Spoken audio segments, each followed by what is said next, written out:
With 3 rounds over and done in the 3rd season of Racecraft Rallycross action, the points could not be closer. In both RX2 and RX1, we have seen fireworks both on and off the track. What will the Iowa Speedway bring? As we welcome you into the Racecraft TV broadcast booth, my name is Joshua Lee. Happy to be joined once again by Dane Baird. And Dane, as we go forward in this campaign, we put behind us Sonoma, Daytona, and Brands Hatch. 3 tracks that are all unique in their own right, but I think we go now to one of the most unique circuits that we'll go to all season long, and honestly one of the forgotten rallycross circuits in the last couple of years. Yeah, absolutely. So we're here at Iowa, and you say unique, and what makes this circuit so unique, first of all, it is the flattest rallycross circuit like ever. It just feels really, really flat. Even though it uses some of the banking of the oval at Iowa Speedway, it is just an incredibly flat circuit. There's some little bit of banking on some of the corners at some circuits, but not at Iowa. But the biggest thing, of course, at Iowa is the Joker. An 11-second delta for the Joker. A shortcut, mind you, as well. So that's going to be tricky for not only us, but also the drivers, and more importantly, the drivers to keep track of as they make their way through the races today.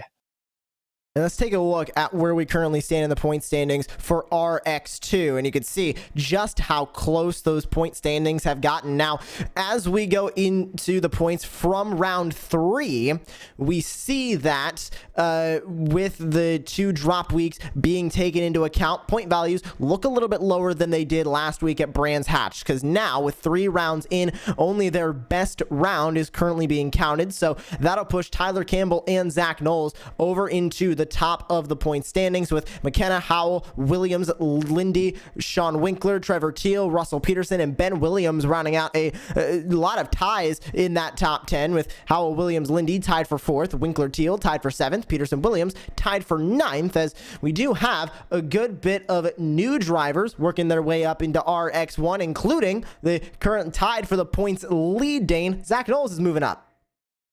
Yep, and pretty deserved, you gotta say. Really showing his worth in this championship so far for a pretty long time now.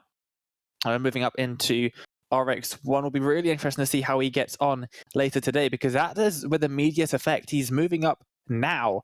He will be in RX1 tonight, so that's going to be a really interesting thing to see how he gets on. He's got a couple of new faces that he's joining RX1 with as well, because we're going to see Vincente Salas, of course, been in here before. The World Championship driver is also joining RX1 today. Missing a couple of the drivers as well. No Tommy Mackinnon or Connor Parisi, so they're taking drop weeks. Good chance for some other drivers to get some good points today. Let's take a look at how we are going to format all of the runnings tonight, the Racecraft TV race analysis, and we'll go back to that 3 5-lap heat format with the top 2 transferring, and then we'll see what we end up with in the terms of LCQs. 20 drivers, it looks like about 19 are going to be starting, or about 18, excuse me, starting, so we'll see if we end up getting either 2 5-lap LCQs or maybe even 1 5-lap LCQ to bring the last 6 into the feature, and we'll have a 12 competitor 10-lap feature to end RX2. And remember, immediately following the end of RX2, we'll be gearing up for RX1, which is the more experienced World Championship competitors in Rallycross. 8x incident limit and a fixed setup here for RX2, with it being less experienced drivers. They get an opportunity really just to feel these cars out and make sure they know how to drive them before they're worrying about setups, and it gives them a little bit more leeway room when it comes to that incident limit. But Dane, we talked a little bit about Iowa Speedway. Let's talk a little bit more about the track that was opened in 2006, located just outside of Des Moines in Newton, Iowa.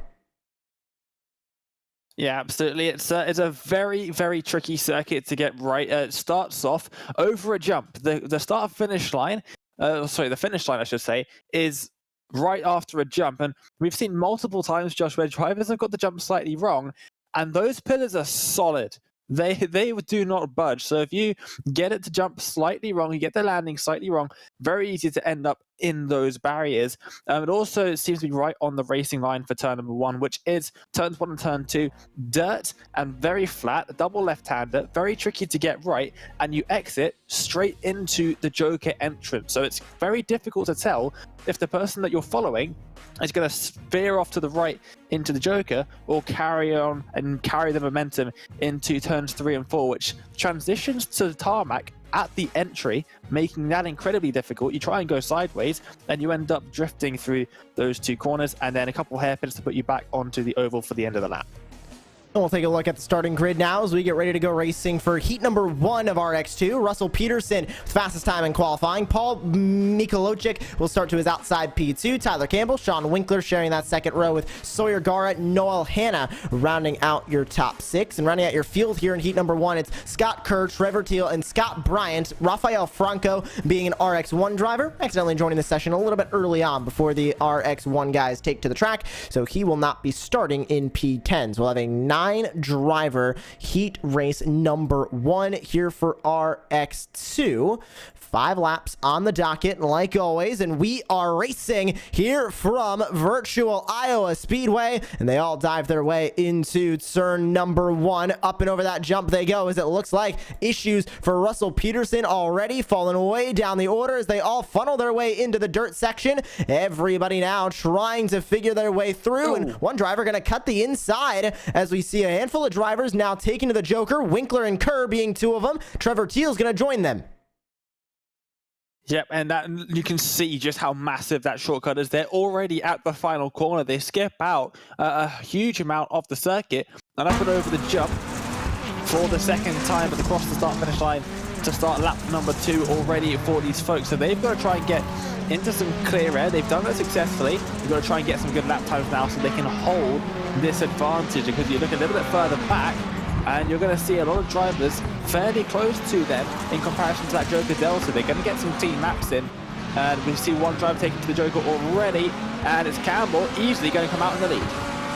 We talk about this Joker lane being a surprise Joker. I mean, we always bring up the World Championship a couple of years ago when even the broadcast forgot that there was a driver that needed to take the Joker. They took it and they ended up winning the feature here at the virtual Iowa Speedway. And now Sean Winkler with a Joker lane done as well. Tyler Campbell, Joker lane done for him. They're left to spar at the front, but with this Joker lane delta being so large, Scott Bryant, who has already taken the Joker, and Paul Mikolocic right behind, who still has yet to and will this time by, is going to come out roughly side by side and actually ahead of Tyler Campbell with the momentum on the outside line. Yeah, brilliant use of the Joker strategy. And it can be very difficult as drivers to tell exactly what's going on around you, because when you're in the cockpit on iRacing, unless you've got some kind of third-party overlay, you've got a relative, which shows maybe the 3 drivers ahead and 3 drivers behind. When you've got 9 drivers on the field and you're Tyler Campbell up in front, you can only see back to 4th place. So if the driver's behind that, you don't have a clue if they're going to be able to overtake you or not. So you just got to get your head down and just keep going for those fast laps. And Mikolocic doing a fantastic job of using that Joker Delta to perfection, and comes out quite heavily into the lead. And it's not the easiest place to overtake here, Iowa, either once you're on track. So Joker Delta, with it being 11 seconds, it's very important. This is the battle for 3rd currently on the track as we go on to the final lap here of heat number 1. This is Scott Kerr versus Russell Peterson. They're off of the top 2, and of course we're only going to have now 2 heats in this RX2 event, so it's really going to be crucial that LCQ. Now we're pretty much only going to see 1 LCQ, as we're still going to take 2 from each of our heats, so we'll just take more from the LCQ at the end of the night, as it is a massive dive on the brakes for Russell Peterson, locks him up and has to surrender that spot, and grabbing the win here in heat number 1, Paul Mikolocic, a beautiful run from the 177. Tyler Campbell in tow. Both of them will be advancing into the feature race. You can see on the screen now just where the drivers will go in towards the Joker. It's a tricky Joker as well. You've really got to send it through there, and the wall's really, really close on the entry and the exit. A little chicane there with the outside wall of the oval being in your way. And it is a very tricky Joker to get right, but such a crucial one. There's the results for heat race number 1. Mikolajczyk and Campbell will be advancing into the feature. Kerr, Peterson, Winkler, and everyone down from there will have to fight out of the LCQ. Starting grid here for heat race number 2 on the evening sees Carson McKenna on the pole with Dylan Baldwin to his outside, Thomas Grady, Adam Williams, Sim Van Weerld, and Room Antonisson rounding out the top 6. Robert Kirtley, Armin Brusso, and Nick Shakan will be rounding out the field. Zach Knowles, an RX1 driver today, so he will not be taking to the starting grid, but everybody else ready and raring to go for the second and now final heat race of this event, as we'll cut out the third heat and cut out the second LCQ as well, with the amount of drivers that we have qualifying for this event tonight.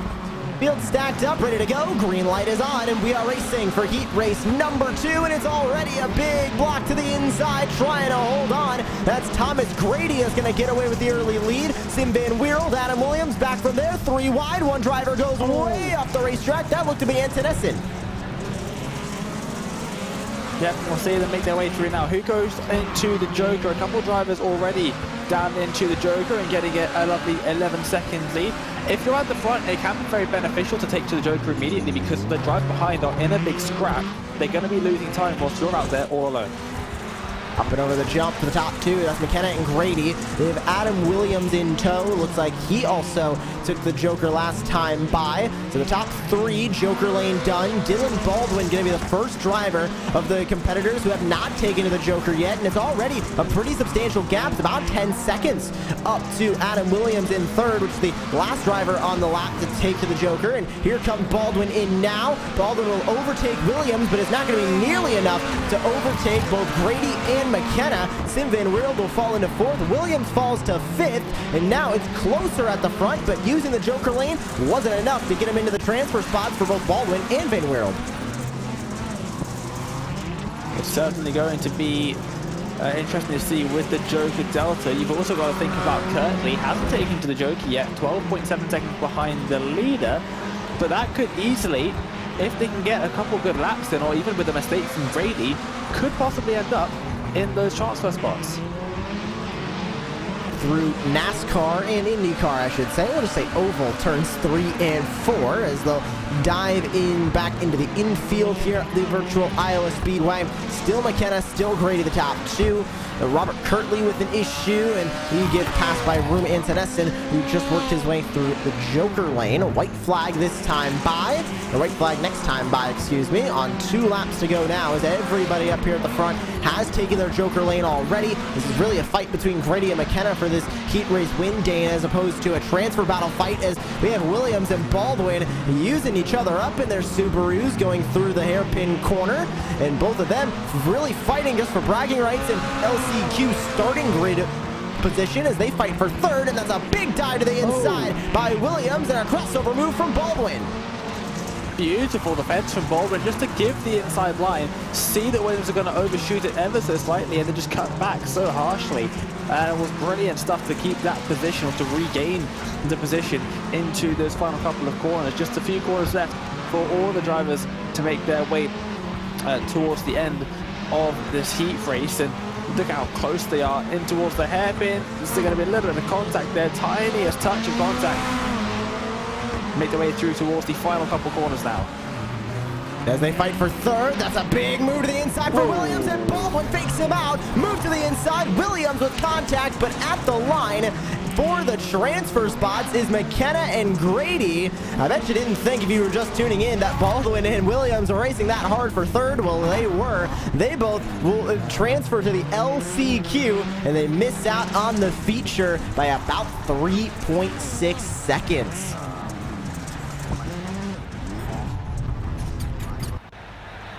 Well, as we grab a look at your results of that heat race, we will have 2 LCQs, it looks like, but we'll take 4 from each as opposed to 3 from each. So let's take a look at the results from that heat race number 2, and it sees McKenna, Grady moving on to the feature, Baldwin, Van Weerld, Williams, Shakan, Antonisson, Kirtley, Brusso, all advancing into the LCQ. So let's take a look at that starting grid for the LCQ. We'll take the top 4 with Kerr, Peterson, Winkler, Winkler and Bryant starting in that top 4. Gara and Hannah rounding out the top 6, and rounding out your field for this heat race or LCQ. It will be Kerr and or it will be Teal and Franco rounding out the grid. 8 drivers going racing in the LCQ, and remember, we'll take the top 4 from this LCQ as they dive into turn number 1 side by side. For second is trying to use the inside line is Sawyer Gara, and Winkler gonna take over that early lead in his Subaru. Now they all fight for positions through the dirt as they get really close together, and top 2 will dive into the Joker lane. That's Winkler and Kerr. A couple drivers making some contact in the first few corners, and very often we see a couple drivers making their way through to the Joker, but it's not very often that we see drivers near the middle or the back of the field taking to the Joker early on. It always seems to be drivers right up near the front that end up taking it, so we'll see how this all plays out. All the drivers trying to escape battles. That's sort of the biggest thing that you're looking for with the Joker, is how can I get out of having a car right in front of me, putting me off ever so slightly. You want to get into clear air as quickly as possible. Looks like nobody took to the Joker. Teal was taken to the Joker on the second lap, but everybody else seeming to take it, leave it, sorry, for later on. And Teal with just enough momentum to go around the outside of Sawyer Gara there and work his way up into third, further into those transfer positions as they will take the top 4 and push them into the feature race into the next LCQ as well to make it 12 driver feature races. Winkler and Kerr continue to go at it for this race lead. Peterson, Hannah, and Bryant still have yet to take to the Joker, but through the hairpin, it's Subaru versus Fiesta at the front, and Winkler showing some solid pace, and now just trying to hold on to a lead as Scott Bryant Joker's still about 3 seconds back from any hope of transferring for P4. Has to hope for a mistake, it seems, from any of the drivers up in front. But here are leaders making their way through the next couple of corners. Now, they're not fighting over nothing. Just because they're in a transfer spot doesn't mean there's nothing to play for. They're playing for their grid position in the feature race. And it's very, very crucial stuff here, Iowa especially. It's not the easiest place to try and make moves work. We saw Williams struggling to try and get past in the heat race number 2. White flag. White flag is out. Issue for Sawyer Gara going through oval turn 3 right off of the Joker, and it's got spun around but continues on going forward, and working his way through the middle sector now is Sean Winkler, who has been able to put a second gap over Scott Kerr behind. Peterson and Bryant are going to go battling as Peterson has to dive into the Joker. Where's he going to come out? He comes out P3. Can he get second place away from Kerr? That's going to move Teal out of the transfer spots, puts Hannah to 4th. Peterson will finish 3rd, but over the jump, Winkler is going to grab the LCQ number 1 win. Came out of nowhere. You almost completely forgot that there are any drivers left that hadn't taken the Joker yet, and that's what makes this circuit so interesting with these races, is that you never know for sure if there's a driver that might just sneak up behind you. And I'm not sure if Trevor Teal knew or not that he was about to get taken out of the transfer spots, but definitely came as a surprise to us. That was wild, and Teal now gonna miss out on the feature race off of that LCQ. It's time for LCQ number 2. Let's take a look at that starting grid, the final LCQ of the night. Dylan Baldwin will start on the pole. Sim Van Weerld to his outside. Back from there, we see Adam Williams and Nick Chacon, 3rd and 4th.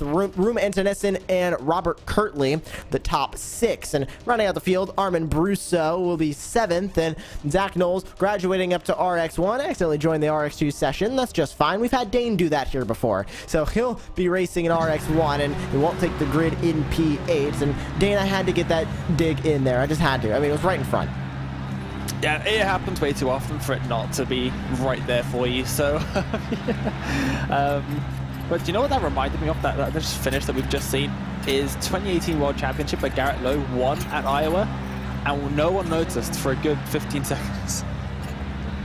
That's just the nature of Iowa Speedway, and using that Joker lane, it was timed absolutely perfect by Peterson to get up into those transfer spots and finish third as well. So he's going to have a solid grid spot for the feature race. Well, it's time to find out 4 more names that'll advance into the feature.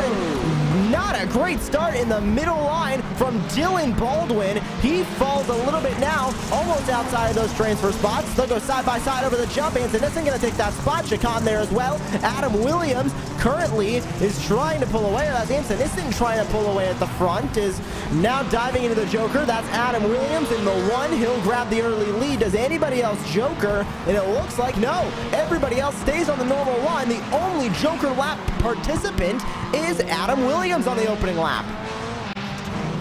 And what a start Williams had as well from that 3rd row, immediately up into 2nd place and then just straight into the Joker. Why not? And yeah, 5-lap race, he's definitely got a massive advantage as the 2nd and 3rd place drivers are fighting to the cars in the second couple corners there. So that's not what you want to be doing if you want to be getting for the win in this last chance qualifier, because now into the Joker comes Weird, and look at how far behind he is. Remember, top 4 advance into the feature race. Van Weerld comes into the Joker, and Tennyson joins him. And to find that transfer spot, you got to go back about 10 seconds from Antonison in 3rd to find Dylan Baldwin, who sits in P4 currently. Nick Chacon is about 2 seconds off of Baldwin for that transfer spot as Adam Williams sets the pace out in front. 3 to go, halfway through this LCQ. And Williams is looking to hold on to an LCQ win as into the Joker goes Dylan Baldwin. Baldwin's going to have enough to battle for 2nd and have enough to take 2nd place away from Van Weerld. Into these last couple of corners, probably the best overtaking opportunity because you got a huge run down in towards that section through turns 3 and 4 of the oval. And the switchback opportunities there are immense as well. 2 laps to go for these drivers, and only 2 drivers are not taken the Joker lap yet. I don't think they're going to be quite close enough to battle for a transfer spot. Russo, of course, 2 laps down and definitely not able to do that, but currently through the Joker now, in fact, and still a few seconds too far behind. They'll be fighting to try and catch Nick Chacon in 5th, who is still about 1 second off of your transfer positions of P4. White flag is out. Williams goes wide. Does Baldwin take that as an invitation? He does. Contact made with your leaders. Williams back into Baldwin. They're both off the racetrack. They come back on. Baldwin's in 5th, now 6th as Kirtley gets by. Van Weerld will take the lead. Antonison, now Williams in 3rd. Robert Kirtley in 4th, and we have a battle for the transfer as Nick Chacon in his Ford Fiesta trying to go to the inside now, side by side for a spot in the feature as they go through the final couple of corners. Kirtley outside, Chacon inside. Does he have enough? No, he does not. Robert Kirtley holds on to 4th. Van Weerld will win the LCQ. Antonison, Williams, and taking 4th place is Robert Kirtley. What a finish to yet another LCQ. What have we just watched? The leaders making contact and almost taking each other out of contention for the feature positions, and what a finish there. But Kirtley, I've got to apologize to Robert there because I thought, well, Robert's got no chance now, but look at that, in 4th position by one of the smallest margins that we've seen yet, and into the feature goes to 24 as well. Unbelievable scenes. They both got, honestly, pretty desperate for a spot in the for the LCQ win. They were both well and into the transfer spots. That is definitely not what they were going for there, but they end up making contact, and it goes to show, Dane, just how easy it is to not only make contact in these rallycross cars, but unlike off-road Pro 4 or Pro 2 or Pro 2 light trucks where you can lay on each other, beat each other up, and you're staying upright. Very, very difficult to make contact in these rallycross cars and not lose the car, and not only lose the other opponent, but lose yourself. Yeah, one of the biggest flaws of these rallycross machines is that they're really light on their wheels, and if you get a bit of a touch, especially if you're already hard into a braking zone or cornering, where the car's already rolling, it's already sort of at its limit, if you give it a little bit of help, it's going around, and it's very difficult to make contact and then not end up spinning each other around. And that was just really unfortunate, where both drivers keep your foot down, because of course you witness an all-wheel drive car, you might be able to catch the side, similar to how you do it in a front-wheel drive car. You just floor it and hope for the best, essentially. They both did that, and their paths crossed once again, and just caused a ton of damage to one of the drivers there.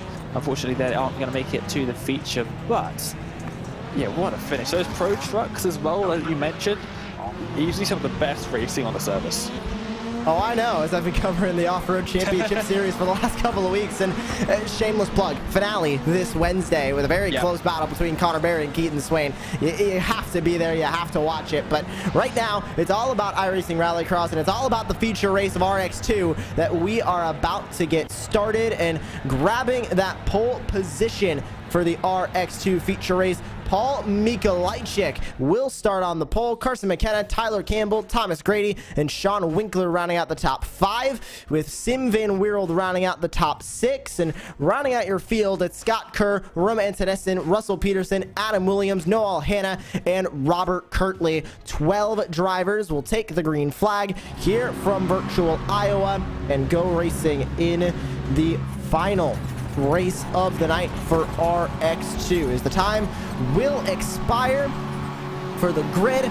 We're ready to go for 10 laps of racing from virtual Iowa, and we're underway in RX2 feature. 3 wide for the race lead around the outside. Who's that trying to make a move as they all funnel their way in side by side for the race lead? And it looks like Campbell's trying to fight with Thomas Grady as multiple drivers go off. Into the pillars they go, but through the dirt section, contact made at the front, and everybody's trying to get through. It's Tyler Campbell that will get through into the Joker and into the race lead.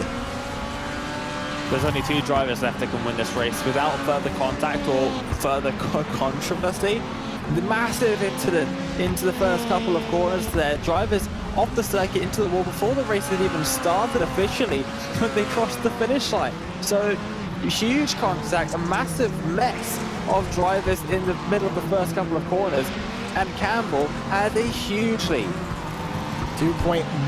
About 2 seconds right now, and Mikolajczyk came into the Joker. Hanna also came into the Joker. Robert Kirtley also came into the Joker. Sim Van Weerld went in as well, so that only leaves McKenna and everybody from 7th down to 12th who has yet to take to the Joker. There is absolutely nobody within striking distance, really, of Tyler Campbell right now, Dane. I mean, I could see Carson McKenna 10 seconds back. If he Jokers sooner rather than later, he might have an opportunity, but he has to do it very, very soon, because Campbell is setting the pace and is starting to pull away a little bit, but trying to get that gap down is McKenna. But a Joker lane would really see exactly where he's going to pop out if he takes it this time, but he does not.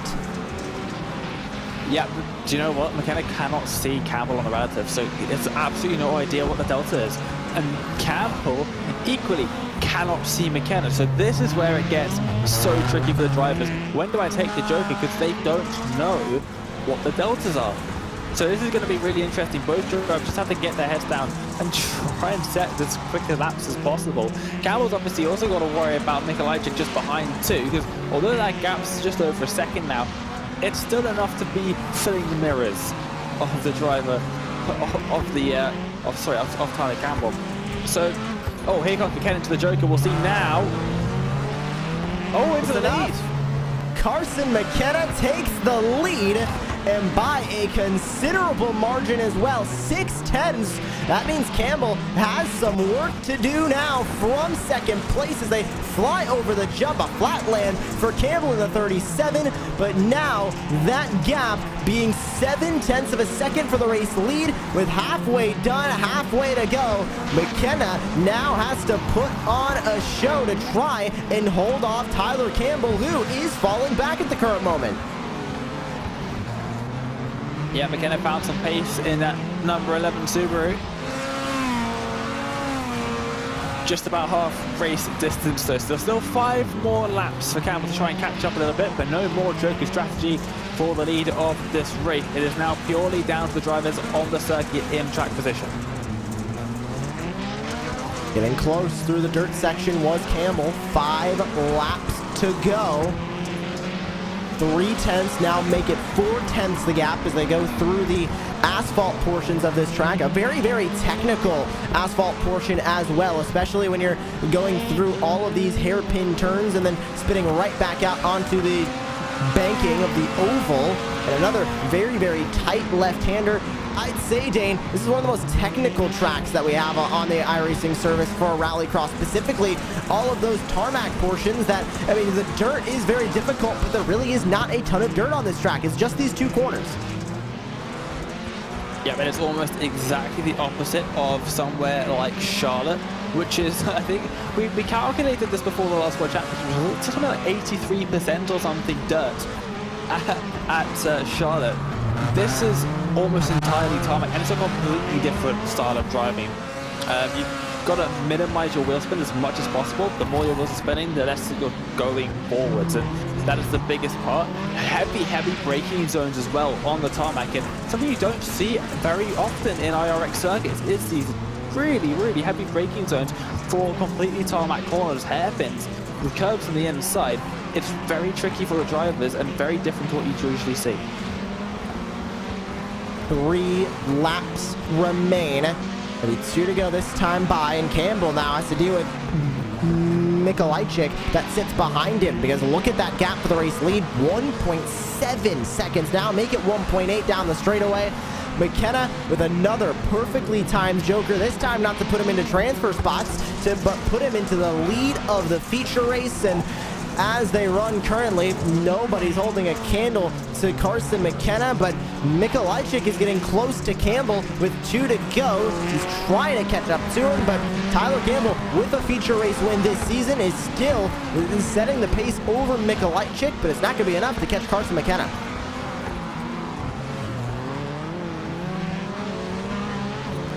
Yep, just 1 lap to go, plus 2 corners.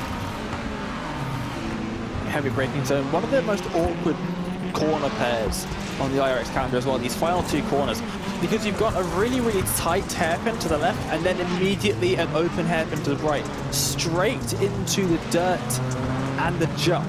So your exit from that has to be as straight as possible. So you've got to line up the first corner in such an awkward way to get that entrance right, and it feels super slow when you do it, but it's the only way of getting around that corner, and all the drivers seeming to get that down so far in this race. Only a couple mistakes I've seen so far there, but also the biggest pace to send it up the inside. Checkered flag out this time, and for the first time this season, it's round 4 from Iowa, and it's a first-time feature winner in Carson McKenna. What a run from the number 11 Subaru. It's an all Subaru podium as Campbell and Mikolajczyk round out the top 3 spots. Sean Winkler comes home 4th, and Noel Hanna in the Ford Fiesta comes home P5. We saw some fireworks here in Iowa in RX2, Dane. I can only think about what's going to happen in RX1 when the more experienced and professional iRacing Rallycross competitors try and race on this course. Yeah, the Joker strategy for these guys is going to be, they've driven this circuit for years, most of them. They know how the Joker strategy works inside and out. And it's going to be really interesting because they'll be much more tactical with it, I feel, than the RX2 guys, who often just take it at the place that feels right. I've had a lot of drivers saying that in the RX2. They just see when it feels like the right thing to do. The RX1 guys have been practicing this stuff for years and years and years, and they've got it down. So the Joker strategy, especially Iowa for the RX1 drivers, should be incredibly interesting. Well, there's your full results in the top 10 for the feature race of RX2. Carson McKenna, Tyler Campbell, Paul Mikolajczyk, Sean Winkler, and Noel Hanna, the top 5. Thomas Grady, Robert Kirtley, Sim Van Weerld, Roman Tennyson, and Russell Peterson gonna round out the top 10. And the last 2 drivers on the field did not finish on the track. They finished in the pit lane. So now we get ready for RX1, and Dane, as we put a wrap into RX2, we saw a lot of close gaps in the points when we came into tonight, and I think with the results that we saw, really going to be flipped up on its head when we go into the next round from virtual Barcelona, and especially with this RX2 field going to Barcelona as well. It's a tough racetrack. Yeah, incredibly tough racetrack. It's got massive blue sausage curbs everywhere, and it just narrows up the circuit quite a lot. So racing side by side, you don't see too often. Often you've just got to push the driver in front of you. Just give him a little shove out the way, then make your way past that way. And we see that a whole lot. It's a great fun circuit for hot lapping. It's also quite a long one, quite a complicated circuit. Lots of little jumps and bumps, and a pretty fairly long dirt section in it as well. Obviously a layout used by World Rallycross in the real world, so a very technical circuit, and definitely going to be a tricky one for the drivers to handle. Well, we'll go into the RX2 post-race show as we get ready for RX1, and Dane Baird, you're standing by with our feature race winner, Carson McKenna. Well, Carson, welcome back to the broadcast booth, and a feature race win for you today. Must feel pretty good. Oh yeah, it feels good. I think it's my first league win for both seasons, so happy to finally get it out of the way. Yeah, it took a little bit of time, but finally got there in the end. Congratulations on that. But just talk to me about the Joker strategy, because obviously very important to Iowa, but Iowa's Joker, very unique, obviously huge Joker delta. How were you handling that? Because I know that where you were in the feature race, you wouldn't be able to see the drivers in front of you that you're trying to pass on your relative. Yeah, I was just kind of watching the relative and trying to get below 11 seconds, 10 seconds, hopefully. And then, just kind of hoping for the best that I get in front of them. But, yeah, it worked out. Absolutely. And just thinking ahead to the next round of the championship, we were just talking about it. Barcelona, one of the most difficult circuits, I would say, on the calendar. What do you think?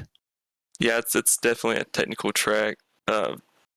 Like the...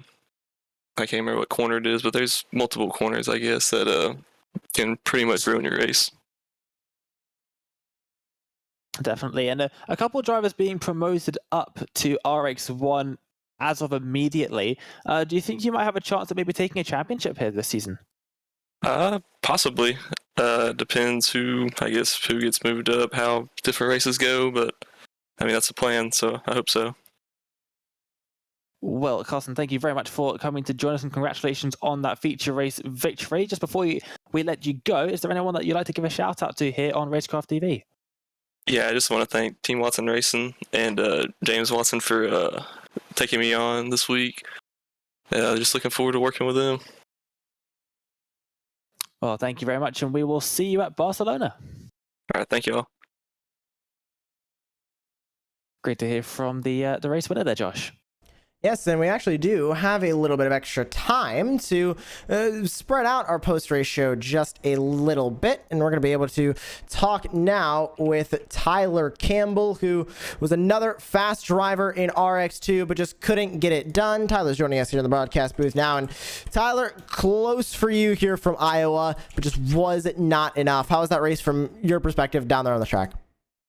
Oh man, it was a great race. Great having everybody real close together. That Joker definitely makes it interesting. With the strategy you can play with it, and really my strategy was essentially keep it smooth, keep it clean. If I finish the race, then it's going to be a decent finish. And I saw Carson come out in front of me after his Joker, and I was like, you know what? If he makes a mistake, I'll be there to pounce. But I'm gonna run my race, and we ended up with a 1-2-3, and that's something we can be happy with, I think. And moving forward in the championship as well, when you came into tonight's race tied for the lead with Zach Knowles, and of course the 2 drop weeks being taken into account. McKenna was 3rd, and now with the drop week counting as well, he's going to be close to you, but Knowles moving up to RX1 puts you in a really good spot for the championship. So what are you looking for in the remainder of these rounds? Is it all focused on the championship? Is it focused on just kind of learning these cars a little bit better than you had previously? Yeah, I think it's learning the cars and being consistent. I mean, it's getting to know each track, specifically Barcelona, that's a definitely not a favorite. I'm not sure anybody likes that track, but it's gonna be interesting. It's definitely a focus on the championship. Even if you're not coming home first, second, third, if you make it to that feature race and you're at least finishing, top 5, that gives you a chance in the championship regardless. And it's really just being there at the end, and doesn't necessarily mean winning every race every single time. So I think keeping that championship focus is definitely the way to go here. Well, with Barcelona in 1 week's time, how much practice are you going to put in for that one, and how focused are you going to be going into that race about just minimizing your mistakes? Because me and Dane talked about, it's a very, very tough racetrack to deal with. Yeah, I'm gonna have to put way more practice into that than I have before. I actually skipped that track last season at the NASA's championship, and so I'm definitely gonna have to put in some practice. And because those tires will jump out and bite you, so I think it's gonna be really interesting, and that's definitely gonna be the hardest race this season so far. Well, congratulations on your podium finish here tonight, Tyler. And one more time here on Racecraft TV, who would you like to give a shout out to? Who do you want to thank? Team Watson Racing Setups, and just Team Watson Racing in general. They're an amazing setup shop. Everybody's kind of a little family there, and it's really great hanging out with those guys. And of course, my lovely wife and you guys for doing the broadcast.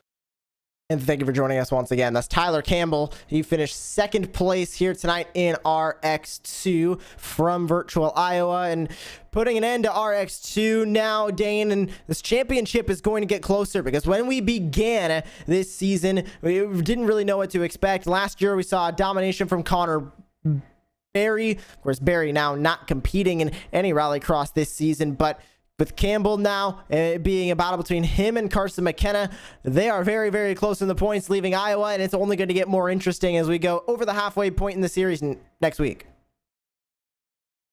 Yeah, it definitely is, and Barcelona is just one of those circuits that I've never got right. I've never felt like I've actually got a good lap around Barcelona. There's always something that just feels like it could have gone slightly better. And the way that the starts work at Barcelona as well, it's a very tricky way to start off the race. And we often see contact all over the place in Barcelona. It's often one of the dirtier races of the season, I would say. So for the halfway point of the season, it's definitely an interesting circuit for the drivers to make their way to. I do also just want to point out that we almost had a third driver from RX1 accidentally join the RX2 session, Vicente Salas. This RX1 debut for the season very nearly joined that RX2 session as well. Well, it's a good thing it was very nearly instead of actually joining the RX2 session. But we are now getting ready for RX1. They're taking to the track for practice. We'll be covering the 5-minute qualifying session. Each driver will get 3 laps, and that'll be when we return here on Racecraft TV. But don't go anywhere. Some of the best of iRacing Rallycross are still yet to go head-to-head here from the Virtual Iowa Speedway. Don't go anywhere. RX1's coming up next.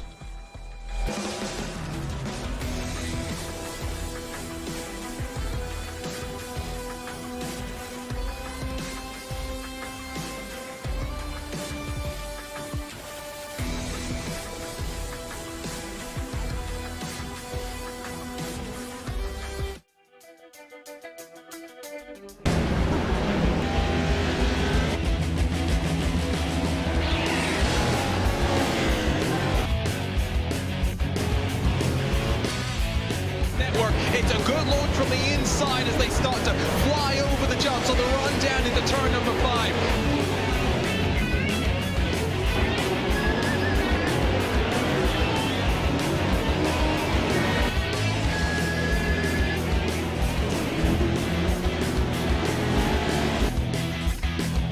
As they fly over the jumps to secure victory here in the Off-Road iRacing Championship Series, and Connor Barry will get the elbows out, and with a last lap pass, Connor Barry becomes race winner.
time to go racing for a second time tonight as we get ready for RX1 action in Racecraft TV Rallycross. Happy that all of you are back with us here in the virtual broadcast booth. Joshua Lee, Dane Baird, bringing you all of tonight's action. And Dane, we previewed the track in RX2. We previewed RX2 when we got ready for RX2, but now it's time for the big boys to go racing in RX1. And I say that because these are some of the best, and I mean, it's a who's who of names when we take a look at the current point standings. Now, of course, the same thing as RX2. These drivers get 2 drop weeks with 3 rounds now taken care of.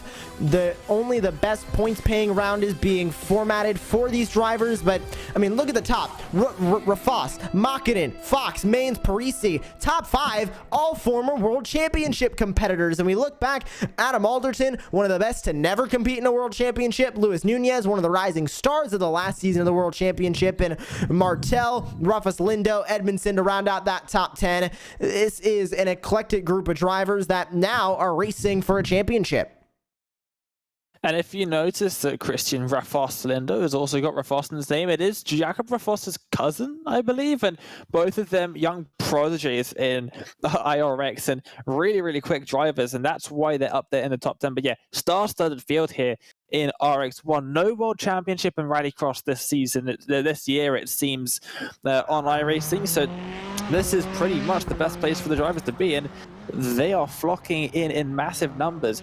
Vicente Salas, of course, joining us for the first time this season in this round, just to add another former World Championship driver to the roster. So, when we come to Iowa, definitely one of the most unique circuits on the calendar, as we were talking about earlier on in RX2. It's going to be a very good evening of racing for these guys, I think.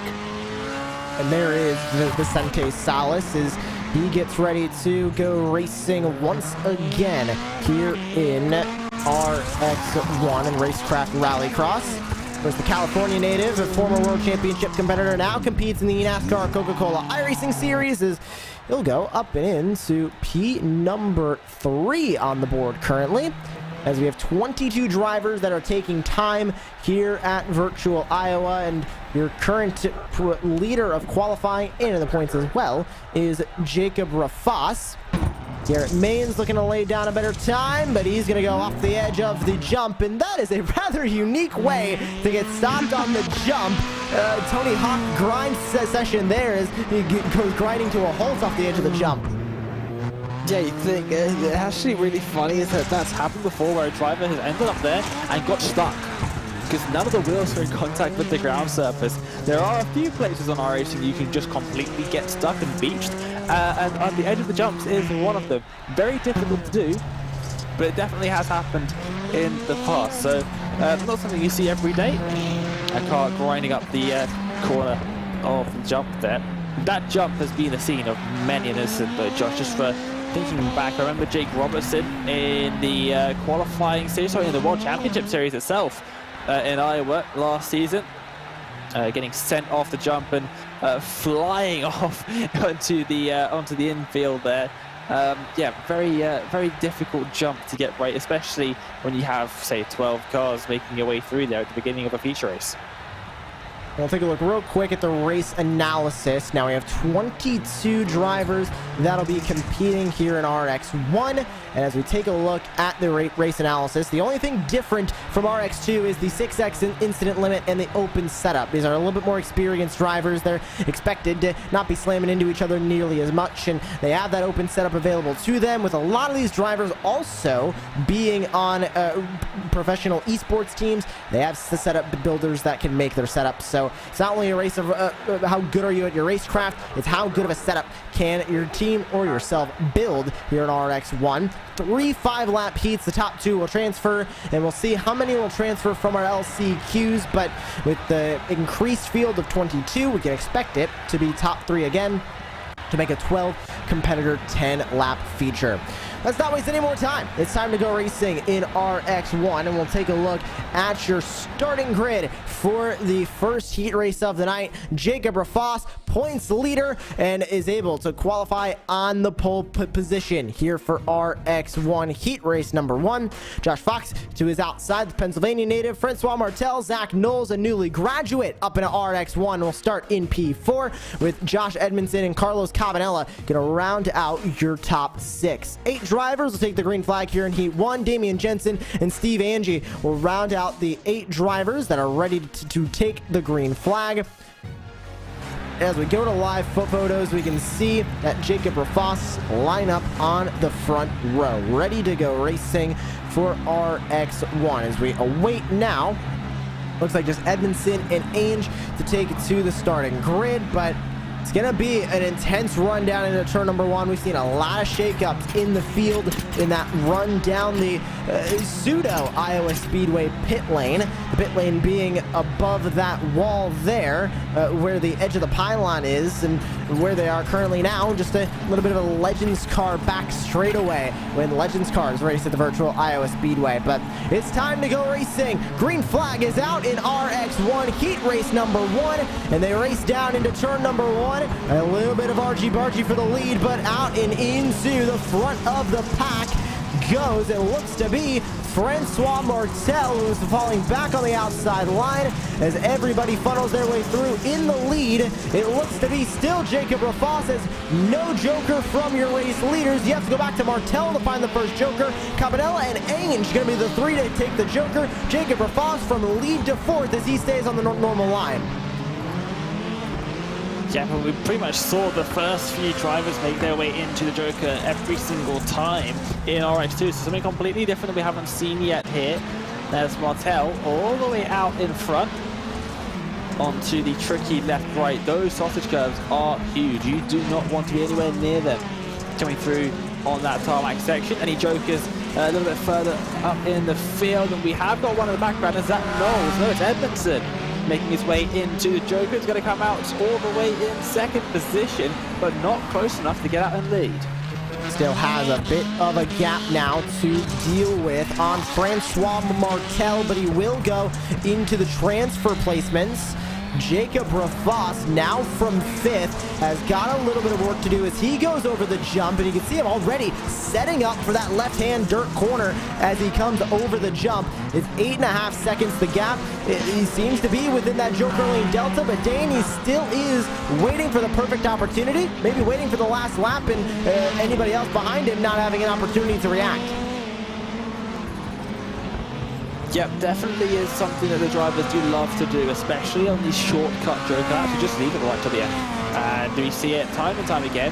We've got a little bit of a break from it at Brands Hatch, but every single time that we come to these shortcut circuits, it's almost always best to just leave it right until the very end. And that, I believe, is what Rafos is going to do. I think, though, Fox, just behind, probably have to go to the Joker. No, Rafos is going to go to the Joker. And is Fox going to follow him through? No. Fox stays out on the regular line. But Rafos now goes into the race lead. It's 1 to go this time by. And now the last driver in this lead group yet to take to the Joker, as Damian Jensen just did last time by, is Josh Fox. As Jacob Rafos leads the field, back to the asphalt he goes.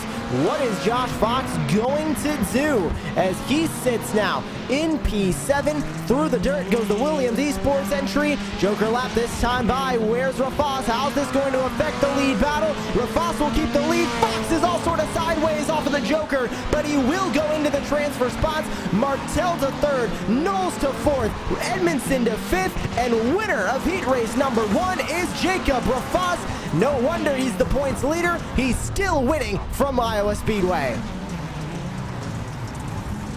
Absolutely fantastic stuff there from both Rafos and Fox there. Just to use the Joker strategy to perfection, get those clean laps in without any drivers in the way, and then make their way up into that feature race. And look at all the drivers that didn't make it through as well. You've got Martel, Knowles, and Edmondson pretty close together. They're going to be fighting for places out of the last chance qualifiers, and well, with a field this stacked, Josh, I would not want to be there. Let's take a look at yet another stacked starting grid for heat race number 2. Garrett Maines and Robbie Larill going to be the top 2, with David Schofield, Alexander Abetti, Josh Clogg, Brian Sawyer the top 6. And running out the field, it will be Aiden Irving, as we are already set and ready to go here for RX1 heat race number 2. Green light is on, and we are racing down into turn number 1. Maines on the inside. Great start for the Elliott Sadler Esports number 31. It's a dominant lead now for Maines. Is running right behind him is Robbie Larill, and it's a bit of a nosedive there for Alexander Abetti to try and push the outside car away. Abetti will lead the bottom 3 into the Joker. Sawyer and Schofield follow. Into the hairpin here for the lead pack, the second lead pack, and up and over the jump for the drivers right up in front. Abetti and Sawyer are the 2 drivers. Oh, Sawyer's going wide, and Schofield's going to make his way through, and that's interesting there. Was it maybe a slowdown penalty? Yeah, it is a slowdown penalty. The edge again, yeah. So that is a slowdown penalty for Brian Sawyer, but a Joker lap for Garrett Maines, and that'll move the number 31 into a dominant lead now. 2.6 seconds over Alexander Abetti in second place. Abetti and Schofield are both taking to the Joker. Larill just Joker last time by, and it looks like Clogg might have as well. We'll see as our timing tower updates. Maines takes to the Joker. Now a great lead for him halfway through this heat race.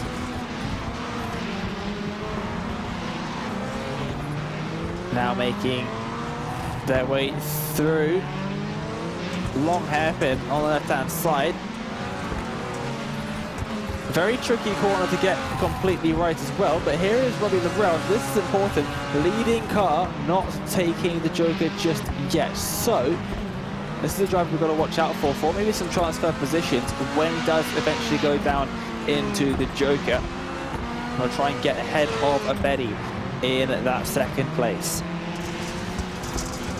That's what Robbie Larill is fighting for, and you can see that gap about 8 seconds to Schofield. It's about 9 seconds up now to Alexander Abetti. He'll save it for the final lap, which is an interesting move by Larill as Aiden Irving comes into the Joker. He'll assume P4. It won't be enough to get anywhere close to a transfer spot. White flag out this time by, and Garrett Maines is looking stout at the front of the field. 3.4 seconds, but what Alexander Abetti now has to worry about, it's not Schofield behind, it's the Joker lap of Robbie Larill. How is this going to affect the run to the finish as Aiden Irvine goes off the track right at the beginning of the jump? I think Larill has him here, you know. The gap looks definitely big enough. Going into the Joker now will be Larill, and you'll see on the left-hand side, all the way up in the second place, not even a question. Oh, if they make contact behind Abetti and Schofield, both of them making contact out of the hairpin. It doesn't matter anyway. Neither of them are going to make their way into the feature race from this race. We can see the damage on Abetti's car as Maines takes the win. Maines win, Larill with a perfect Joker yet again, and he will advance his way into the feature race as well. Another exciting heat race, and we see Maines and Larill advancing their way into the feature race. Josh Clogg, Alexander Abetti, David Schofield, Aiden Irvine, and Brian Sawyer all will have to fight now out of the LCQ. A third heat race is on deck with the field size that we've got here tonight, and let's take a look at how they will line up. Vicente Salas making his first start of the season here on Racecraft Rallycross will start on pole. Rafael Franco in second place. Benjamin Forster at Adam Alderton, the top 4. Ryan Murray, Marcus Palacio rounding out your top 6, and rounding out your field here as we get ready to go racing in the third heat race, Alexander Poteet in the 369. Field gets ready to go. Revs getting ready to climb as we get ready to go racing for a third heat race of the night of RX1. We will have 2 LCQs as well to finish off the build up to tonight's feature. Revs come up, ready to go racing. Heat race 3, green light is on. We're racing. Salas on the inside, gonna almost go 3 wide up the middle. That looked to be one of the drivers to the inside. That was Palacio that wanted to make a move there, but didn't. And Vicente Salas to an early lead Fighting for second place is Adam Alderton, excuse me, and they both will not take to the Joker. Taking to the Joker, it's Rafael Franco in his first start as well. Benjamin Forster joins him from third on back. Everybody else going to stay on the normal line. Going to the final corner here. It's going to be side by side over the jump, and well, the Beetle just about holds on now. We can see the drivers in the background making their way through the final couple of corners. Salas leading that group as they're side by side for the race lead here as well. Both are trying to make their move stick, and they're going to go side by side still. This is exactly the opposite of what they need. They're just allowing the driver behind to catch up to them. As they continue to run, that's Forster and Franco at the front. Taking the Joker, how about Ryan Murray? But he's not going to have enough momentum to get the lead. He'll have enough to get into the transfer spots, and that now will put the top three under a blanket. It's a Subaru, Volkswagen, and Ford Fiesta at the front of this field right now, but the Subaru's setting the pace. That's Benjamin Forster. What can Vicente Salas do as he comes over the jump? He's well within the Joker lane. Delta Dane just depends on when he's going to take it. Yeah, and when you think about Murray, was after Salas and Alderton when he took to the Joker, and he only came out in second position. So Salas and Alderton, there goes Alderton into the race lead, not even a question. And the Palacio following him as well in the 83. So the drivers up front fighting with each other for the first couple of laps has really backfired for them, because none of them are now up in the transfer position. So they were really better off just going single file and trying to get some clean laps done. But by going side by side, they slow each other up massively, and we're just waiting for Salas now to take to the Joker. Is it going to be at the beginning of this lap? It is. Salas goes to the Joker now. It'll be interesting to see if he can maintain his net lead that he had the entire race long. And look at that gap, it's huge. It is a gap of 2.5 seconds for Vicente Salas. He will take the white flag as your heat race leader. Adam Alderton in second, but Alderton has got pressure behind. This is the fight for the transfer. Marcus Palacio wants to take it, but it's a gap of about a half second as they work their way through the middle sector. Alderton trying to put a gap, and he will, through the more technical chicane section, through the right-hand hairpin, into a left-hand hairpin now. A little bit of a tap to the handbrake if he's feeling adventurous, but it doesn't look like any handbrake help for Adam Alderton, as Palacio now has to deal with Forster behind. Nobody is going to hold a candle to Vicente Salas at the front. He will be your heat race number 3 winner in RX1. And straight into the feature race he will go, where the drivers making their way through. Alderton will join him in that feature race. We still have a little bit of a wait to find out who else will join them from this race, but Palacio, Forster, Murray, Franco, and Petit all making their way to the last chance qualifiers. Ready for the first LCQ of the night. Francois Martel, Marcus Palacio, the top 2. Abedi, Edmondson, Murray, Irving, rounding out the top 6. Rounding out the entire field here in the LCQ, it's Jensen and Poteet. Francois Martel will lead the field to the green flag here in LCQ race number 1. As we get ready to take that green light, we'll take the top 3 from this LCQ, so it will be exactly as we previewed in our race analysis, and it is 8 drivers ready to go racing. Top 3 advance, and we'll add 3 more names to the current 6 that are qualified for the feature. Green light is on. We are racing, and it is already contact between a Volkswagen and a Subaru. 4 wide for a moment. That's Edmondson in the middle. He's trying to go around the outside now to get into the top 3 places, but at the front now, trying to hold everybody at bay. How about the Ford Fiesta at the front? That is out. Marcus Palacio pulling away, and Edmondson's going to lead a whole train of 3 drivers into the Joker. Yeah, and they'll all make their way through, and this will be crucial for them to try and make their way on some clean laps. I've been talking about this all evening because, as we just saw in that last heat race, it is so true. They need to keep it clean. They cannot really afford to be making it too wide through the corners, making it side by side, losing a whole lot of time, because you know that the standard of this field is so strong that you are going to get bitten for it. So number 58 up in front, we'll see how long Edmondson can hold on to the lead. Is anyone going to come from the Joker from the pack behind? One person just in the background, but it's only going to be good for third. That's Alexander and Betty being the one to take the Joker that time by. It looks like Ryan Murray is in a battle with Alexander Poteet here, but Josh Edmondson at the front did take to the Joker lane. Betty able to get the transfer spots in third.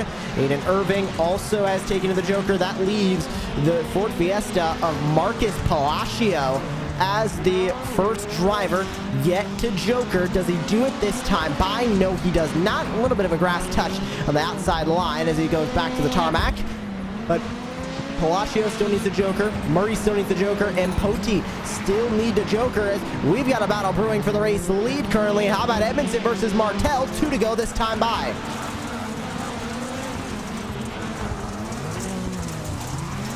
And through turns number 1 and 2 they go. Tricky left-right sequence of turns 3 and 4. Edmondson seemingly comfortable out in front there in the Subaru, but one slight mistake and that gap becomes nothing. Ooh, Joker lane, battle for second. Palacio, all sorts of cattywampus as he exited the Joker lap, but he'll go side by side with the Volkswagen Beetle on the inside. That's Francois Martel, and Martel's gonna hold on to second. Palacio settles for third, as it still is Murray and Poteet yet to Joker. Damian Jensen off the track, but white flag is out, and Josh Edmondson still holds the race lead by 8/10. Through the right-hander they go. Well, was it a brilliant Joker move there into third position, and that frontal transfer spot as well. No one is going to be able to challenge Edmondson for the win in this chance qualifier though. Through the last 2 corners, through the hairpin, back over the jump, Josh Edmondson is going to win the LCQ, the first one of the evening. Martel and Palacio going to be the 2 others to advance into the feature race off of this LCQ. And that is only 1 LCQ over and done. It's Edmondson, Martel, and Palacio advancing. Betty, Irving, Murray, Poteet, and Jensen all will not be competing in the feature. They're all heading home. LCQ number 2 is now on deck. Here's how they're going to line up. Josh Clogg, Zach Knowles first and second, Benjamin Forster, David Schofield, Carlos Cabanello the top 5 with Rafael Franco rounding out the top 6. And rounding out your field, 8 drivers will take the green flag here in the LCQ. It is Brian Sawyer and Steve Ainge that'll round out your field for this LCQ. Entire field onto the starting grid. Josh Clogg is going to lead them into the opening couple of corners as the revs build, and we go green. 3 wide already for the race lead. It's a dive to the bottom. Contact made with Clogg and Knowles on the outside line. That's going to be Benjamin Forster. That's going to get the early lead, and now trying to get that lead back is David Schofield as he fights through the middle. Who jokers early, and it looks like Clogg stays on. Knowles is going to be the early joker, and that is going to be the only car to take to the joker on the opening lap.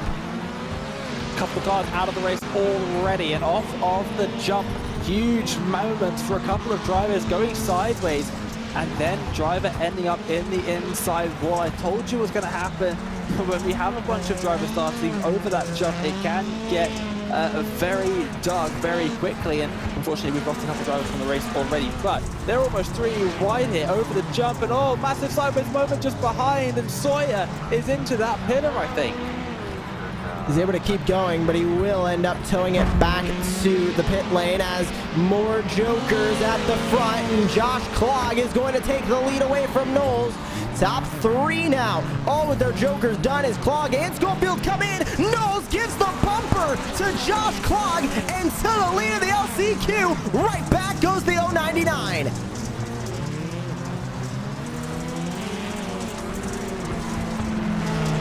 And Knowles with a fantastic opportunity here. Forster also with a good opportunity. Has to try and take the joker. Still has that in hand. With a couple laps remaining. Just need to get a good couple clean laps in. And could end up right out in front. And what do you know? There he goes. Benjamin Forster into the lead. That'll move David Schofield back and out of your transfer places. Josh Clogg now on the bubble for the transfer spot.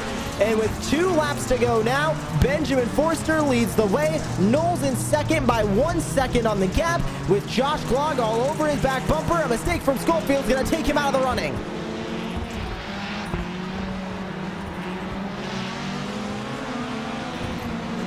And now Clogg in that bottom transfer spot, a little bit deep on the brakes into the hairpin, almost running back into the back of the 099 Fiesta in front of them, but manages to keep out of it. And of course the 3 drivers left to take their jokers are out of this race, so taking the white flag will be Forster out in front, and it looks like the top 3 is a battle on the circuit. Clogg might be looking to the inside here for turn number 1. Trying to go side by side is Clogg. He's all over the back bumper and Knowles. Zach Knowles, remember, graduating from RX2 to RX1 tonight. Josh Clogg was just about 1 point off of qualifying for last year's season of the iRacing Rallycross World Championship presented by Yokohama. So Zach Knowles is putting work on Josh Clogg, I would say an almost professional, but he really is a professional in iRacing Rallycross. But at the line, Benjamin Forster is going to beat them both and take the LCQ2 win. Oh, off into the barriers at the end there. A couple of drivers making their way through, and well, that's a very happy driver there in the Ford Fiesta. But here are the race results up on the screen. Forster, beautiful joker strategy, cannot be faulted at all. Just waiting until that perfect moment to take it. Everybody out in front battling. It just allows the drivers behind you haven't taken the joker to take the joker and pass everybody. Well, there is your results for LCQ number 2, as we now will see the warm-up period before we go into our feature race tonight. And Dane, RX1 has been quite the series to watch, and we can take a look at the point standings as they came into tonight. And it was Jacob Rafos who leads. Now, we don't have a Tommy Makinen in the field tonight, so that's really going to open it up for both Fox and Maines. If Rafos ends up not having the best feature, they're going to be right there in this points battle, because even though they sit 3rd and 4th, they sit 3 points and 6 points back, respectively, from your leader, Rafos. Yeah, absolutely. In those standings, just look how close they are, especially up near the front. But with those drop weeks and some of the drivers on that page, Makinen and Parisi not taking part in this round, that's going to start to change quite a bit. Some of the drivers having some pretty good rounds out there as well. So we'll have to wait and see how these standings look when we head to Barcelona. But some of the drivers have a really good opportunity to score some really good points here. So yeah, we'll see what happens with the point standings. It's always a fantastic championship, and the battles, they're so close on the track, and the drivers up in the front, because they're all World Championship standard, Josh, they're all so close and consistent.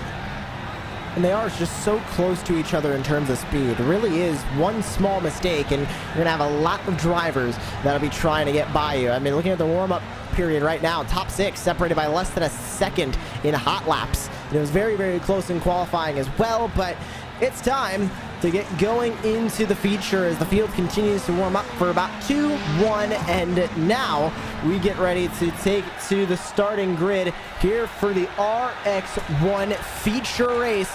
And it will be on the pole position, Jacob Rafos with his heat race number 1 win.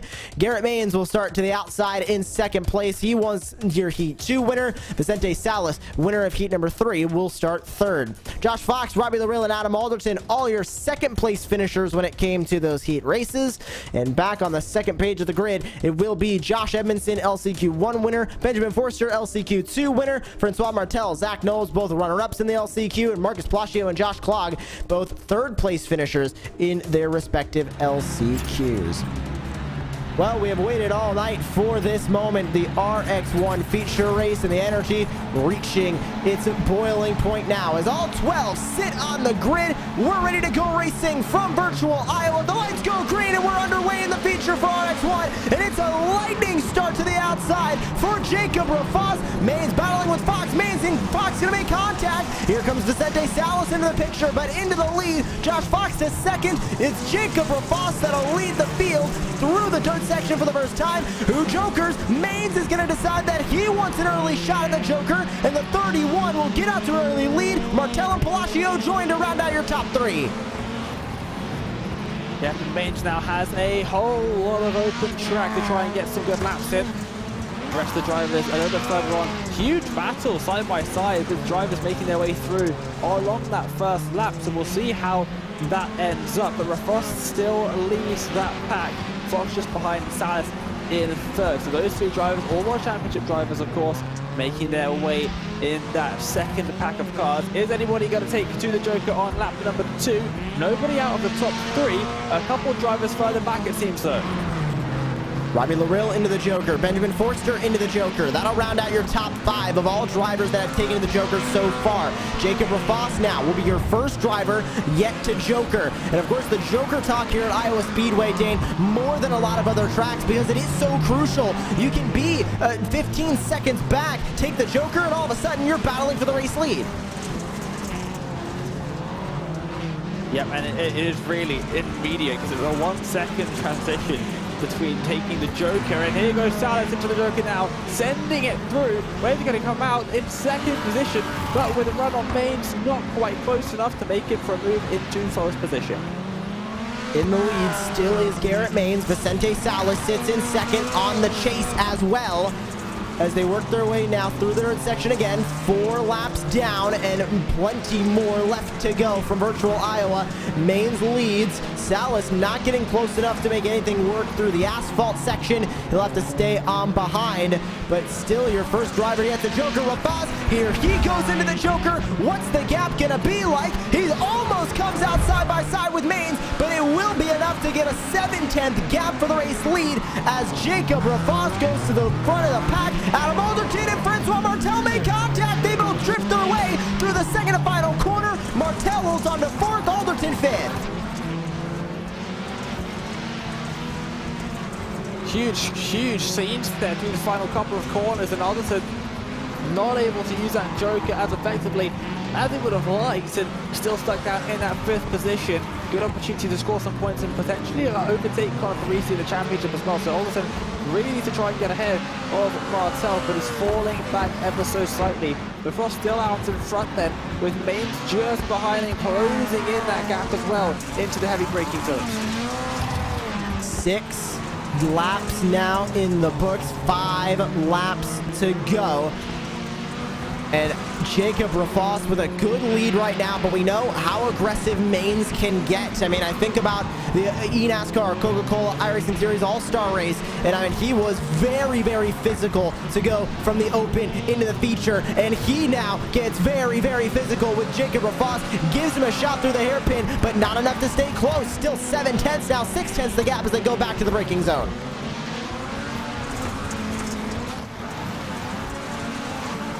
Towards turns 1 and 2 again. 5 laps to go, sorry, 4 laps to go in this race, and Rafas doesn't seem to be looking back too much. Mains can't quite get that gap to be closed down enough to look for any kind of move, but further back you've got a huge battle between Edmondson, Alderton, Palacio as well in there as they try and make their way through that, and Fox through the Joker is going to move up into 3rd position there.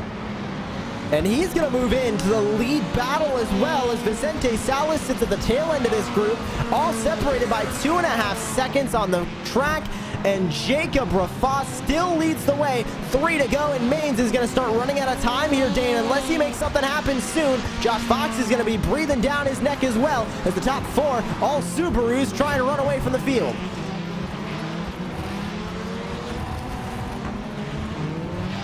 I don't know if I would put my one on anyone except for Jacob Rafas there. So quick in that Subaru. Making his way through the final couple of corners. Just 2 laps to go for him then. You can see how sideways they get over the jump, and all Mains into the barrier behind. Fox is up the inside in turn number 1 and turn number 2, and Fox is going to take 2nd place.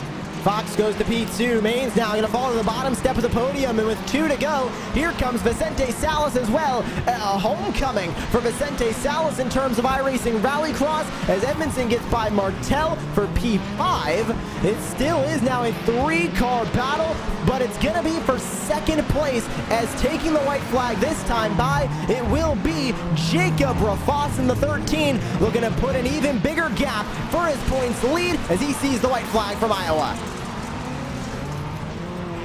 Huge advantage now for Rafas with that incident with Mains just behind, and Salas is actually having a look at Mains as well.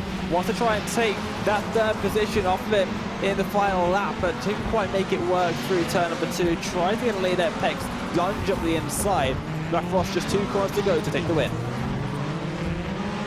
Through oval turns 3 and 4. He'll work his way into the final 2 corners here at Virtual Iowa. He won at Brands Hatch 1 week ago, or 2 weeks ago. He'll win now at Iowa as Jacob Rafas goes back to back and continues to lead the point standings in Racecraft Rallycross.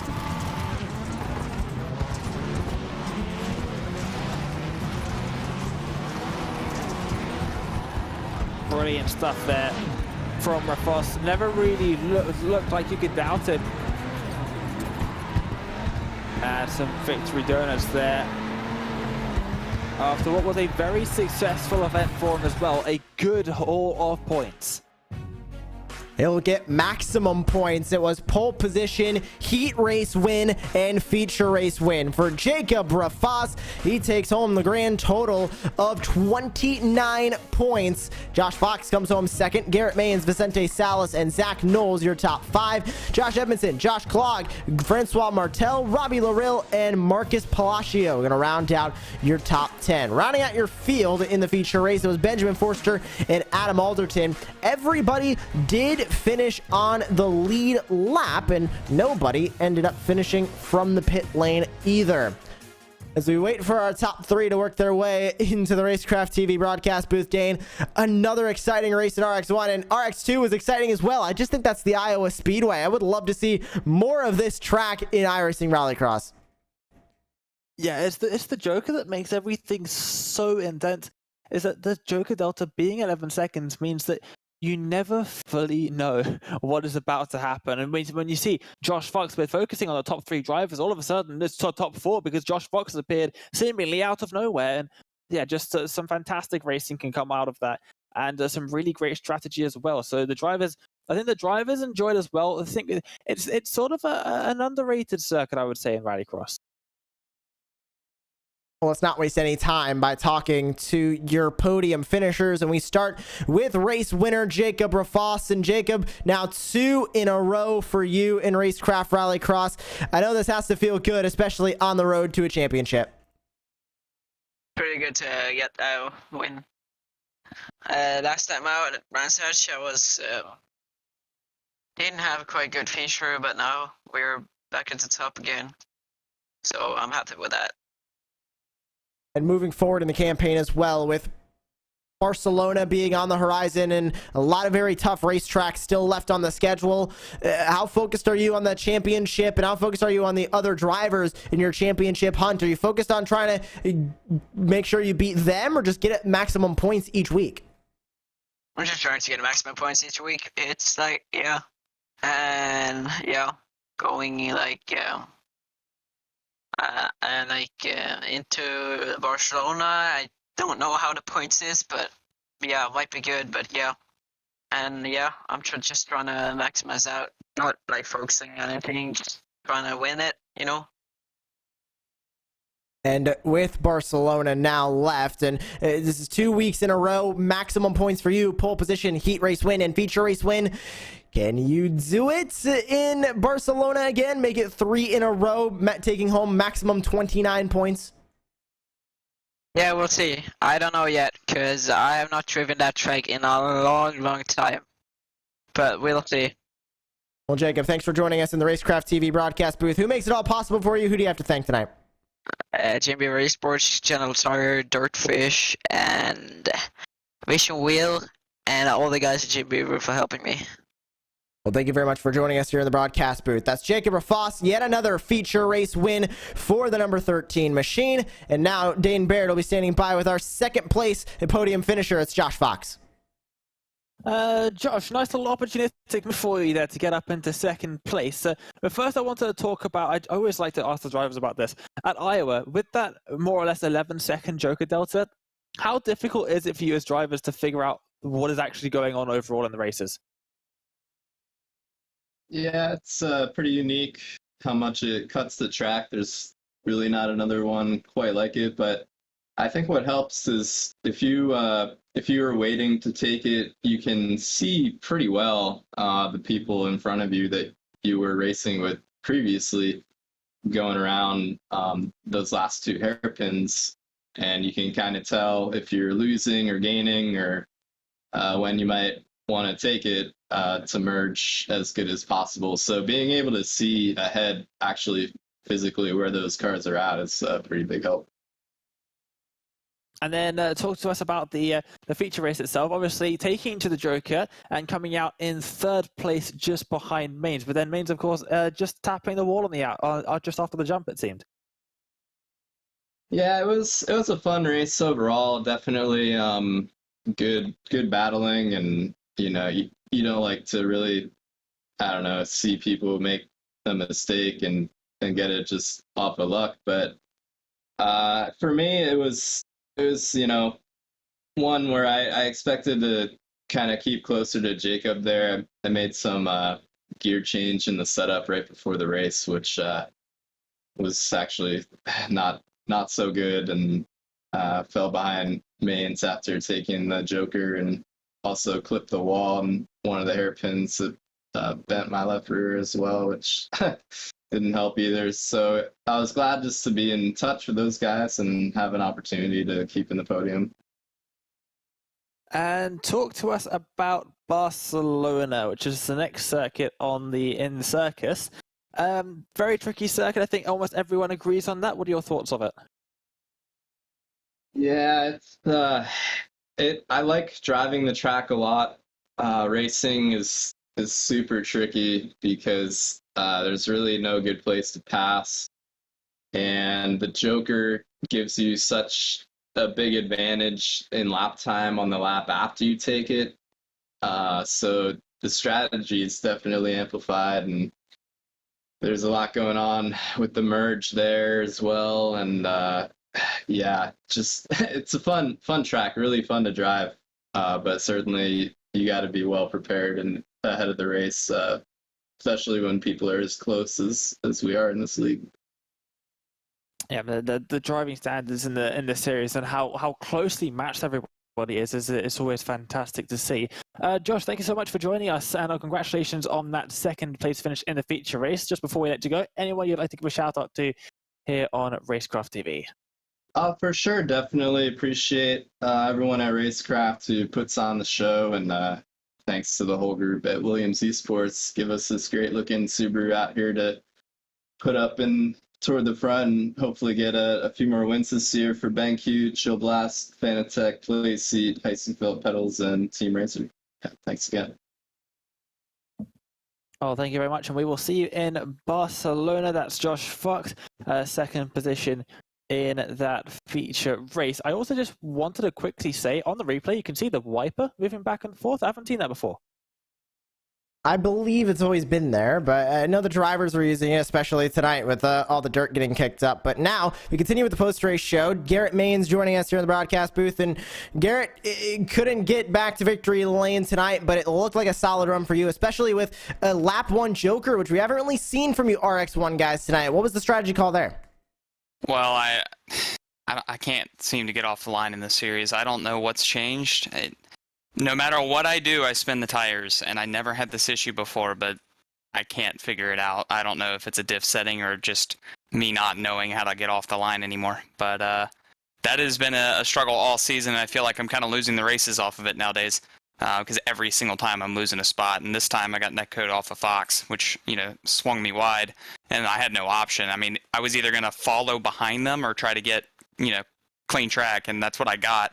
But there at the end, the last 3 laps, the handling really fell off a cliff, and Fox was able to just drive right by me because I was getting so loose in the dirt. I just wasn't expecting the narrow line over the jump, and I was too free. So as soon as I went up it was already spinning out.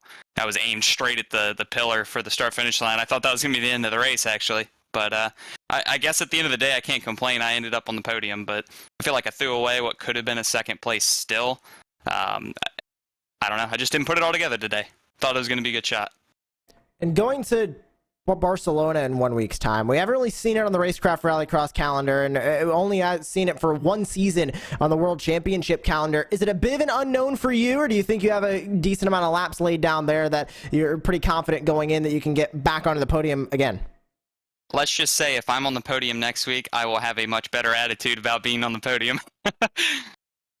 I'd definitely take that for what it's worth, Garrett. Congratulations on your podium finish tonight. And who do you have to give a shout out to? Who makes it all possible for you? Yeah, I got to give a shout out to ChevyLiners.com, Leaf Filter Gutter Protection, Colleague Racing, Elliott Sadler Esports, MCU Body, Linux. Shout out to Josh for putting this on, and thank you guys for broadcasting.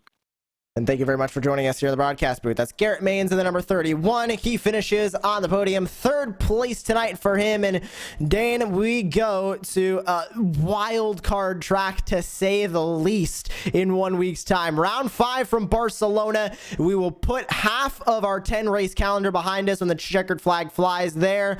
And it's going to be interesting to see how both the RX2 guys and the RX1 guys will navigate that course, because it is such an unknown.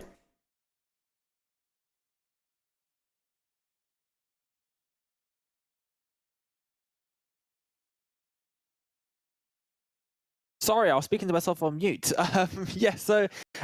Barcelona, definitely one of the newer circuits to iRX, not used a whole lot in anything.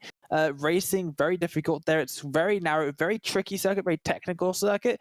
So really out of the drivers in the series, we don't know who's going to be out on top when it comes to that next round in a week's time. So I'm very much looking forward to it, because it's going to be something completely new for us. And I was looking for confirmation just real quick. It is the first time that we have ever seen Barcelona on the calendar for Racecraft Rallycross. So you do not want to miss it. Same time, same place, August 14th, 4 p.m. Eastern time, right here on Racecraft TV. For everybody at Racecraft Rallycross and for everybody at Racecraft TV, for my colleague in the booth, Dane Baird, my name is Joshua Lee. We thank you for joining us for round number 4 of Racecraft Rallycross. The championship for both RX2 and RX1 is wide open. Who will win from Barcelona?